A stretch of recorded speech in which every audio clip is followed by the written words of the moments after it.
வணக்கம் சினிலேக்கர் viewers. Friends அப்படின்னு ஒரு ரிலேஷன்ஷிப் எல்லாரோட லைஃப்லையும் இருக்கும்.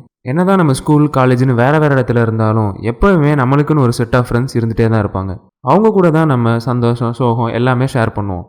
சில நேரம் ஃப்ரெண்ட்ஸ் கூட நிறையா சண்டையும் வரும். ஆனால் உடனே நம்ம அதை மறந்துட்டு சேர்ந்துருவோம்.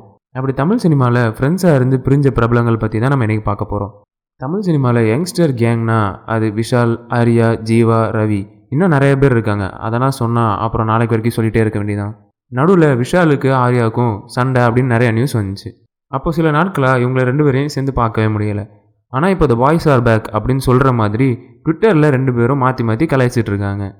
இன்னொரு நியூஸ் என்னென்னா, விஷால் படத்தில் ஆர்யா வில்லனாக நடிக்கிறான்னு சில நியூஸ் வந்துச்சு. எது எப்படியோ ஆனால் இவங்க 2 பேரும் இப்போ சேர்ந்து தான் இருக்காங்க. அடுத்து யாருன்னு பார்த்தா நம்ம கௌதம் மேனன் அண்ட் ஹாரிஸ் ஜெயராஜ். கௌதம் படம்னாலே அதில் நிறையா படங்களில் ஹாரிஸ் தான் மியூசிக் போட்டிருப்பாரு. ஆனால் நடுவில் சில ஈகோ ப்ராப்ளம்னால இவங்க 2 பேரும் சேர்ந்து ஒர்க் பண்ணவே இல்லை. அப்புறம் ஈகோவெலாம் 2 பேரும் தூக்கி போட்டுட்டு சேர்ந்து ஒர்க் பண்ண படம் தான் என்ன எறிந்தால். அடுத்து யாருன்னு பார்த்தீங்கன்னா யுவன் சங்கர் ராஜா அண்ட் செல்வராகவன். இவங்க 2 பேரும் எவ்வளவோ ஹிட் படங்கள், ஹிட்டான சாங்ஸ் கொடுத்துருக்காங்க. நடுவில் யார் கண்டுபிடிச்சோ தெரில, இவங்க 2 பேரும் சேர்ந்து படம் பண்ணவே இல்லை.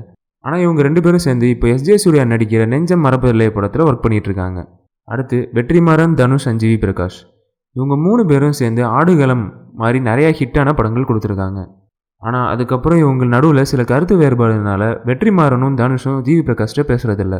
வெற்றிமாறன் டைரக்ஷனில் தனுஷ் நடிக்கிற வட சென்னை படத்தில் கூட ஜிவி தான் மியூசிக் போடுறதா இருந்துச்சு. ஆனால் இப்போ ஜிவி பிரகாஷை எடுத்துகிட்டு சந்தோஷ் நாராயணன் மாற்றிட்டாங்க. நெக்ஸ்ட் வேறு யாரும் இல்லை, தனுஷ், அனிருத் அண்ட் சிவகார்த்திகேயன். இவங்க 3 பேரும் ஒரு பாயிண்டில் செம்ம ரீச்சில் இருந்தாங்க. சிவா படத்துக்கு தனுஷ் ப்ரொடியூஸ் பண்ணுறது, அதுக்கு அனிருத் மியூசிக் பண்ணுறதுன்னு செம்ம ஃபார்மில் இருந்தாங்க. ஆனால் கொஞ்ச நாளாக இவங்கள சேர்ந்து பார்க்கவே முடியல. தனுஷ் நடித்து அனிருத் மியூசிக் போட வேண்டிய எல்லா படத்துலையும் மியூசிக் டைரக்டரை மாற்றிட்டாங்க. VIP 2க்கு கூட அனிருத் மியூசிக் பண்ணலை. சிவாவும் எங்கே போனாலும் தனுஷை பற்றி பேசுவார். ஆனால் இப்போலாம் அப்படி பேசுகிறதில்ல. ரீசெண்டாக அனிருத்கிட்ட இதை பற்றி கேட்டதுக்கு, தனுஷ் சார் எனக்கு நிறையா ஹெல்ப் பண்ணியிருக்காரு, எனக்கும் அவருக்கும் ஒரு நல்ல ரிலேஷன்ஷிப் இருக்குதுன்னு சொல்லியிருக்காரு. சிவாவும் எனக்கு அவர் மேலே நிறையா மரியாதை இருக்குதுன்னு சில இன்டர்வியூவில் சொல்லியிருக்காரு. கடைசியாக பார்க்க போகிறது யாருன்னா இசைஞானி இளையராஜா அண்ட் வைரமுத்து. வைரமுத்துவை இன்ட்ரடியூஸ் பண்ணது இளையராஜா தான். ஆனால் அதுக்கப்புறம் இவங்க 2 பேர்த்துக்கும் நடுவில் சில கருத்து வேறுபாடுகள்னால இவங்க 2 பேரும் பேசுகிறதில்ல. இதே மாதிரி ஃப்ரெண்ட்ஸாக இருந்து பிரிஞ்ச பிரபலங்கள் யாராச்சும் நாங்கள் சொல்லாமல் விட்டுருந்தோன்னா கீழே கமெண்ட் பாக்ஸில் சொல்லுங்கள். இந்த வீடியோ உங்களுக்கு பிடிச்சிருந்தா லைக் பண்ணுங்கள்.